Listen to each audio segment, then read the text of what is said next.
அல்லாஹ்வுடைய மிகப்பெரும் கிருபையால் 10 நோன்புகளையும் 10 நாள் தராவி தொழுகைகளையும் மற்றும் உண்டான அமல்களையும் செய்வதற்குண்டான ஷரீர ஆஃபியத்தையும் தௌஃபீக்கையும் அல்லாஹ் நமக்கு தந்தான். இனி வரக்கூடிய எல்லா நோன்புகளையும் தராவி தொழுகைகளையும் முறையாக நிறைவேற்றுவதற்கு அல்லாஹ் நம் அனைவருக்கும் தௌஃபீக்கை தந்தல் புரிவானாக. ஹஜ்ரத் அபூபக்கர் சித்திக் ரலியல்லாஹு தஆலா அவருடைய வாழ்க்கை வரலாறு இது அதிகம் அபூபக்கர் சித்திக் அவர்களை பற்றி யாரும் பேசுவது கிடையாது.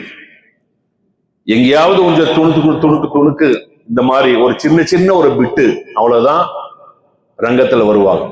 ஆனா உண்மையாலுமே ஹஜ்ரத் அபூபக்கர் சித்திக் அவருடைய வாழ்க்கை வரலாறு ரொம்ப கைசேதமானது, கவலைக்குரியது, சங்கடத்திற்குரியது. இப்போ நபியும் ஹஜ்ரத் அபூபக்கர் சித்திக்கும் 2 பேரும் 2 ஒட்டகத்துல கருப்புறாங்க. அல்லாஹு தஆலாவுடைய உத்தரவு வந்துருச்சு, நபியே நீங்க மதீனாவுக்கு போங்க அப்படின்னு அல்லாஹுடைய உத்தரவு வந்தாச்சு. உத்தரவு வந்த உடனேயே ரசூலுல்லாஹ் தன்னுடைய வீட்டிலிருந்து ஒரு பிடி மண்ணை எடுத்து அங்கு சுற்றியும் இருக்கக்கூடிய சத்ருக்கள் எல்லாரையும் பார்த்து وَجَعَلْنَا مِنْ بَيْنِ أَيْدِيهِمْ سَدًّا وَمِنْ خَلْفِهِمْ سَدًّا فَأَغْشَيْنَاهُمْ فَهُمْ لَا يُبْصِرُونَ அப்படிங்கக்கூடிய ஒரு ஆயத்தை ஓதி அந்த மண்ணை தூவுறாங்க. எல்லாருடைய கண்ணிலும் அந்த மண்ணு போய் சேருது. நபி கேட்டாங்க, யா அல்லாஹ் வந்து ஒரு பிடி மண் எடுத்து தூவுனா 100கணக்கான ஆளுடைய கண்களில் போய் படுமான்னு. எரியறது மட்டும்தான் உன்னோட வேலை, எத்திக்க வேண்டியது என்னுடைய வேலை. ஒமா ரமைத்த இது ரமைத்த வலாக்கின்னல்லாஹ ரமா. நீ எரியல, நான் எரிஞ்சது. அது எப்படி சொல்றான்? அல்லாஹ் தான் பொறுப்பேற்றுக்கிறான்.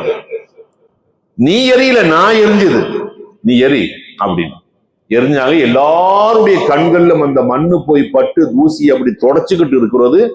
நபி ஸல்லல்லாஹு அலைஹி வஸல்லம் அந்த வீட்டை விட்டு வெளியே போறாங்க. நேரா போனது எங்கீங்க? அபூபக்கர் சித்திக்குடைய வீட்டுக்கு போறாங்க. அங்க போன கதவு திறந்துதான் இருக்குது, கதவு சாத்தல. பெறப்படுங்க அபூபக்கருக்கு. 2 ஆளும் போறாங்க. 2 ஒட்டகம், 2 ஒட்டகத்துல 2 பேரும் போறாங்க. இங்கிருந்து ரசூலுல்லாஹ் வந்து இங்கிருந்து அபூபக்கருடைய வீட்டுக்கு போனாங்களா இல்லையா? இந்த தன்னுடைய வீட்டுல இருந்து அபூபக்கருடைய வீட்டுக்கு போனாங்களா இல்லையா? அந்த போன அந்த கால் சுவடு, கால் பாதம் பூராமே மதீனால அந்த பக்கம் பூராமே மணல் தறிகள் தானே, பூரா மணல் தறிகள் தானே. காலை வச்சு நடந்து போனா எதிரிகள் சத்துருக்கள் வந்து கண்டுபிடிச்சிருவாங்க. முகமது இங்கிருந்து இப்படி போயிருக்கிறாரு, இங்கிருந்து இப்படி போயிருக்கிறாரு அப்படின்னு கண்டுபிடிச்சிருவாங்க. அதனால ரசூலுல்லாஹ் நடந்து போனது எப்படி தெரியுமா? வெறும் விரல்ல, பெருவிரல்ல மட்டும் அப்படி வச்சு நடந்து போனோம். அந்த அளவுக்கு நடந்து அபூபக்கர் சித்திக் வீட்டுக்கு போனாங்க. அங்கிருந்து 2 பேரும் 2 ஒட்டகத்துல போறாங்க. நேரா போனது எங்க? அகாரே சவுர். எங்க? அகாரே சவுர், சவுர் குகை அப்படின்னு. 2 குகைக்கு வித்தியாசம் இருக்குது. ஜபலு நூர் என்கக்கூடிய ஹிரா குகைக்கும் இந்த சவுர் குகைக்கும் 2க்கு வித்தியாசம் இருக்கு. ஹிரா குகையில வந்து எல்லாரும் போலாம், ஏறலாம். ஒரு 1/2 மணி நேரம் கொஞ்சம் மூச்சு பிடிச்சு ஏறினா 1/2 மணி நேரத்துல ஹிரா குகையில மேல ஏறலாம். அங்க ஏறி சில பேர் ஒரு 120% பேர் மேல ஏறி இருக்கிறாங்க. நானெல்லாம் ஏறி இருக்கிறேன். ரசூலுல்லாஹ்க்கு எந்த இடத்துல வஹி வந்து அந்த இடத்துல போய் 2 ரக்காத்து தொழுகிறாங்க. நானும் தொழுது இருக்கிறேன். ஆனா இந்த குகையில ஏற முடியாது, கார சவுரில் ஏற முடியாது. அது ஒரு இப்படி குத்தமா இருக்கு. அது கொஞ்சம் பேர் யோசிப்பாங்க, போலாமா வேண்டாமா, ஏறலாமா வேண்டாமா. அப்படி ஒரு மலை, அந்த மலை. ஆனா நபி ஸல்லல்லாஹு அலைஹி வஸல்லம் அபூபக்கரும் மேலே ஏறினாங்க. ஏறி குகைக்கு பக்கத்துல போன உடனே ரசூலுல்லாஹி ஸல்லல்லாஹு அலைஹி வஸல்லம் அபூபக்கர் சொன்னாங்க, இங்க உட்காருங்க, நான் உள்ள போய் சுத்தம் செஞ்சுட்டு வர்றேன். உள்ள போய் யாரும் போனதில்லையே, யாருமே போனதில்லை, நான் சுத்தம் செஞ்சுட்டு வர உட்காருங்க. நான் அபூபக்கர் மொல்ல குவிஞ்சு உள்ள போனாங்க. உள்ள போய் எல்லாம் தொடச்சு கிடைச்சு கிளியர் ஆக்கி பார்த்தா அங்க ஒரு ஓட்டை, இங்க ஒரு ஓட்டை, இங்க ஒரு ஓட்டை, இங்க ஒரு ஓட்டை, நிறைய ஓட்டை இருக்குது. ஏதோ ஒரு பிராணி உள்ள போயிட்டு வர்றமா நல்லா தெரியுது, கால் பாதங்கள்லாம் தெரியுது, வடுவெல்லாம் தெரியுது. அப்ப அபூபக்கர் சித்திக் என்ன செஞ்சாங்க, தன்னுடைய சரீரத்துக்கு மேல இருக்கக்கூடிய அந்த ஷால்விய கிழிச்சு எல்லா ஓட்டையும் மூடினாங்க, எல்லா பொந்துகளையும் மூடினாங்க. இனி துண்டு இல்ல, மூடுறதுக்கு துண்டு இல்ல, ஆனா ஒரு ஓட்டை தெரியுது, நல்லா தெரியுது ஒரு ஓட்டை. அது எப்படி மூடுதுன்னு தெரியல. அப்ப அபூபக்கர் சித்திக் என்ன செய்தாருன்னு தெரியுமா, எல்லா ஓட்டையும் மூடுனதுக்கு பின்னால ரசூலுல்லாஹ் உள்ள வாங்கன்னு கூப்பிட்டாங்க. உள்ள வந்தாங்க. உள்ள வந்தோடனே அபூபக்கர் சித்திக் இப்படி உட்கார்ந்துக்கிட்டாங்க. ரசூலுல்லாஹ் அபூபக்கருடைய மடியில தலையை வச்சு படுத்துட்டாங்க. அவ்வளவுதான் இடம். அபூபக்கர் சித்திக் படுக்கிறதுக்கு இடம் எல்லாம் ஒண்ணு இல்ல. அங்க அப்படி கல்லுக்கு மேல உட்கார்ந்துக்கிட்டாங்க. குகை இப்படி உட்கார்ந்துக்கிட்டாங்க. ரசூலுல்லாஹ் அபூபக்கர் சித்திக்குடைய மடியில தலையை வச்சு படுத்துட்டாங்க. அந்த ஓட்டை இருக்கா இல்லையா, அந்த ஓட்டைக்குள்ள இந்த கால் விரலை வச்சு இப்படி தடுத்தாங்க. இந்த கால் விரலை இப்படி நீட்டி அந்த ஓட்டைய அடைச்சாங்க. இந்த ஓட்டைய அடைச்சாங்க. ரசூலுல்லாஹ் படுத்துட்டாங்க. படுத்து அந்த மேல ஏறி வந்த டயர்டு இருக்கா இல்லையா, சுப்ஹானல்லாஹ், அப்படி ஒரு டயர்டு. காரணம் அந்த மாதிரி மலை, அந்த மாதிரி. அப்போ அங்க கால் பாதத்தை அப்படி ஓட்டையை வச்சு அடைச்சிட்டு இருக்கிறது. அபூபக்கர் சித்திக் கேட்டது என்ன தெரியுமா, யார் ரசூலுல்லாஹ், நம்ம இப்படி உட்கார்ந்துருக்கிறோம், ஆனா சத்துருக்கள் ஒண்ணு குமிஞ்சு இப்படி பார்த்துட்டாங்கன்னு சொன்னா நம்மளை கண்டுபிடிச்சிருவாங்க.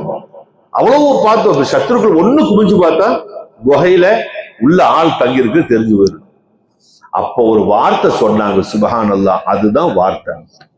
என்ன வார்த்தை சொன்னாங்க தெரியுமா, அபூபக்கரே ஏன் பயப்படுறீங்க, ஏன் பயப்படுறீங்க, நம்ம 2 பேர் இல்ல, நம்ம கூட இன்னொரு ஆள் இருக்கிற, யாரு, அல்லாஹ் இருக்கிறான். லா தஹஸன் இன்னல்லாஹ மஅனா, லா தஹஸன் இன்னல்லாஹ மஅனா. அபூபக்கரே பயப்படாதீர்கள், நம்ம கூட அல்லாஹ் இருக்கிறான், நம்ம கூட அல்லாஹ் இருக்கிறான், பயப்படாதீங்க அப்படின்னு. அதை கேட்டோன்னா அபூபக்கர் சித்திக் அவர்களுக்கு கொஞ்சம் சமாதானமாச்சு. அப்போ இந்த குகையை பாதுகாக்கணும், அல்லாஹ் எப்படி பாதுகாக்கிறான் பாருங்க. அந்த வார்த்தைக்கு பின்னால நடந்த சம்பவம் என்ன ஆச்சு தெரியுமா, அந்த குகைக்கு முன்னால பிராவு முட்டை போட்டுது, பிராவு முட்டை போட்டுது. அதே மாதிரி 8 கால் பூச்சி இருக்கா இல்லையா, 8 கால் பூச்சி தான் சொல்றது, 8 கால் பூச்சி அப்படியே இந்த குகையை அடைச்சு அப்படியே வளபுனுச்சு, அப்படியே வளபுனுச்சு, குகையை அடைச்சு. சத்துருக்கள் அப்படியே சுத்தி பாக்குறான். பார்த்தப்போ ஒரு ஓட்டை. அப்போ ஒருத்தன் சொன்னா இதுக்குள்ள இருப்பாங்களோ அப்படின்னு. இதுக்குள்ள எல்லாம் இருக்க மாட்டாங்கப்பா, பிராவு முட்டை போட்டிருக்குது. பிராவு எங்க முட்டை போடும், ஆள் நடமாட்டம் இல்லாத இடத்துல முட்டை போடும் பிராவு. இங்க ஆள் நடமாட்டம் எல்லாம் ஒண்ணு இல்ல, அதுதான் பிராவு முட்டை போட்டுருக்குது. 8 கால் பூச்சி வலை பின்னி இருக்குதே, இதுக்குள்ள ஆள் போயிருந்து 8 கால் பூச்சியோட வலையில பிஞ்சு போயிருக்குமா இல்லையா, பிஞ்சு போயிருக்குமே. அல்லாஹ் எப்படி பாதுகாத்தான் பாத்தீங்களா. மிலிட்டரி இல்ல, பட்டாளம் இல்ல, நேவி இல்ல, போலீஸ் இல்ல, ஆயிரக்கணக்கான போலீஸ் சுத்தி இருந்து கூட ராஜீவ் காந்தியை காப்பாற்ற முடியல தெரியுமா உங்களுக்கு. ஆயிரக்கணக்கான போலீஸ் இருந்தும் ஸ்ரீநகர்ல ராஜீவ் காந்தியை காப்பாற்ற முடியல. சின்ன புள்ள பாம்பு வச்சு கொண்டு போடுச்சு. ஆனா ஒரு 8 கால் பூச்சி வலை பிராவுடைய 2 முட்டையை வச்சு அல்லாஹு தஆலா தன்னுடைய ஹபீபை பாதுகாக்கிறான். தன்னுடைய ஹபீபையும் ஹபீபுடைய ஹபீபையும் யார், அபூபக்கர் சித்திக்கும் அல்லாஹு தஆலா பாதுகாத்தான். போயிட்டாங்க, திரும்பி போயிட்டாங்க. திரும்பி போனதுக்கு பின்னால இங்க யாரும் இருக்க மாட்டாங்கன்னு சொல்லி போயிட்டாங்க. இப்ப என்ன நடந்தது தெரியுமா உள்ள, சுப்ஹானல்லாஹ், அதுதான் பெரிய ஆச்சரியம். அபூபக்கர் சித்திக் இப்படி காலை வச்சிருந்தாங்களா இல்லையா, அந்த ஓட்டையை அடைச்சிருந்தாங்களா இல்லையா, அந்த ஓட்டைக்குள்ள இருந்து ஒரு பாம்பு அபூபக்கர் சித்திக்குடைய காலை கொத்திருச்சு. இப்ப ரசூலுல்லாஹ் மடியில படுத்திருந்தாங்க. படுத்து கொஞ்சம் அசந்த இருக்கிறோது அபூபக்கர் சித்திக் அந்த பாம்பு கொத்துனதுக்கு பின்னால அபூபக்கர் சித்திக்குடைய கண்ணுல இருந்து தண்ணி வடிஞ்சுது. தண்ணி சொட்டு சொட்டுன்னு ரசூலுல்லாஹ்வுடைய கன்னத்துல போய் விழுகுது. கன்னத்துல போய் விழுது. உடனே ரசூலுல்லாஹ் கண்ணை திறந்து பார்த்தாங்க. பார்த்தா அபூபக்கருடைய கண்ணெல்லாம் செவந்து அப்படியே செவந்து இருக்குது, உடம்பெல்லாம் ஒரு மாதிரியா இருக்குது. என்ன அபூபக்கர் என்னாச்சு? இல்ல யார் சொல்ல, நீங்க படுத்துங்க. பாருங்க ஒரு சிநேகம். நீங்க படுத்துங்க யார் சொல்ல, ஒண்ணுமில்ல ஒண்ணு. கண்ணுல இருந்து தண்ணி வருது, கண்ணுல செவந்திருக்கு, என்ன சொல்லுங்க. அப்ப சொன்னாங்க, யார் சொல்லலாம், நான் எல்லா ஓட்டையும் அடிச்சேன், என் மேல உள்ள ஷால்வியை கிழிச்சு எல்லா ஓட்டையும் அடிச்சேன். ஒரே ஒரு ஓட்டை பாக்கி இருந்தது. அந்த ஓட்டைக்குள்ள என்னுடைய கால் விரல் பெருவிரலை வச்சு நான் தடுத்தேன். பாம்பு கடிச்சிருச்சு யார் சொல்லலாம் அப்படின்னு. பார்த்தா விஷம் அப்படி ஏறுது. உடனே நபி ஸல்லல்லாஹு அலைஹி வஸல்லம் என்ன செஞ்சாங்க தெரியுமா? சுப்ஹானல்லாஹ், தன்னுடைய வாயினுடைய எச்சி எடுத்து அந்த விஷம் பட்ட தடவை, வாயினுடைய எச்சில் எடுத்து அந்த துப்பல் நீர் எடுத்து அந்த இடத்துல தடவுன அந்த ஸ்போர்ட்லயே விஷமெல்லாம் போய் அபூபக்கர் சித்தீக் ரலியல்லாஹு அன்ஹு ராஹத்தானாங்க. அப்ப அந்த ரசூலுல்லாஹ்வுடைய துப்பல் எச்சியுடைய முஅஜிஸாத், அதனுடைய சக்தி, அதனுடைய பவர் எந்த அளவுக்கு இருந்திருக்கும்.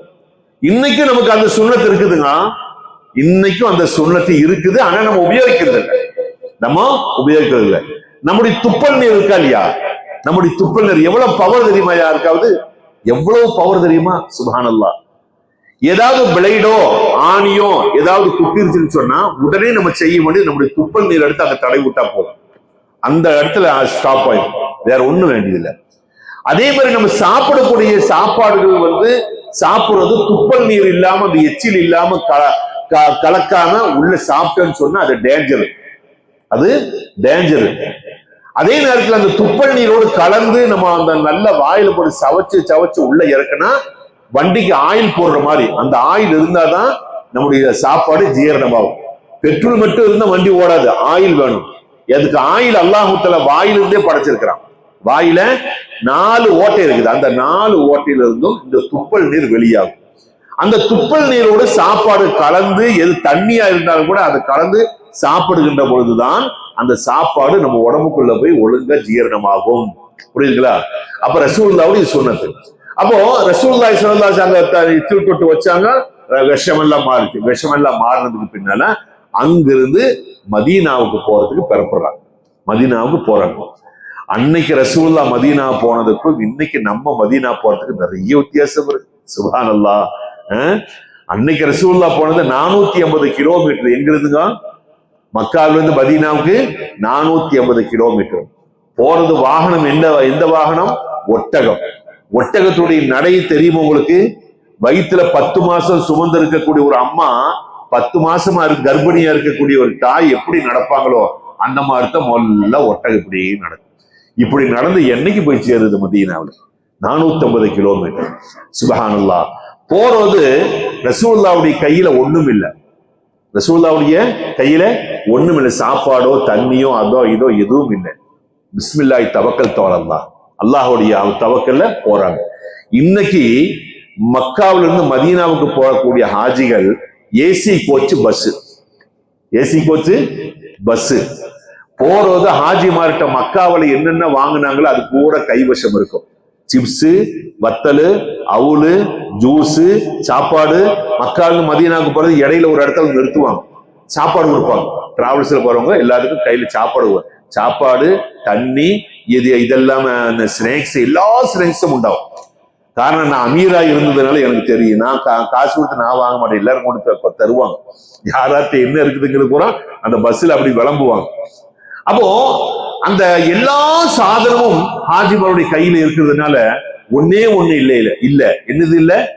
தவக்குல் இல்ல. தவக்குல்ங்கிறது இல்ல. ஆனா அல்லாஹ் ரசூலுல்லாஹ்வையும் அபூபக்கர்கிட்ட என்ன இருக்குது? தவக்குல் மட்டும் இருந்தது, வேற ஒண்ணும் அவங்க கையில் இல்ல.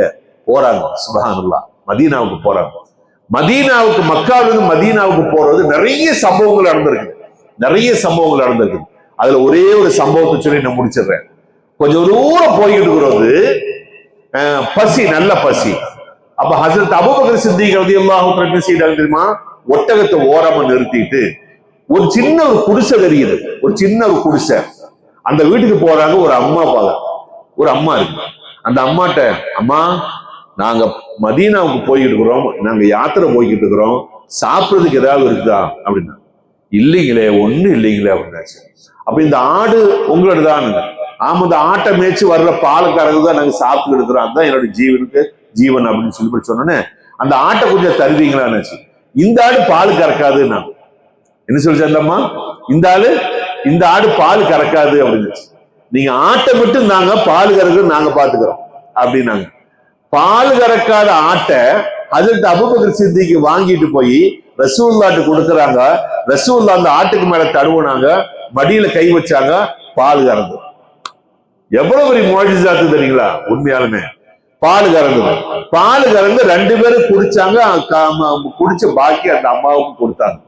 அப்ப அந்த அம்மாவே அனுப்பப்பட்டது. என்னடா இது, பால் கறக்காது, இது வரைக்கும் பால் கறந்ததே இல்லை, ஆனா பால் கறந்ததாக 2 பேரும் குடிச்சாங்க போறாங்க, என்ன இது யார் இது அப்படின்னு சொல்லி போட்டு அந்த இடத்துல உட்கார்ந்து இருந்த கொஞ்சம் ஒரு 10 நிமிஷத்துல அந்த வீட்டுல இருந்த அந்த வயசான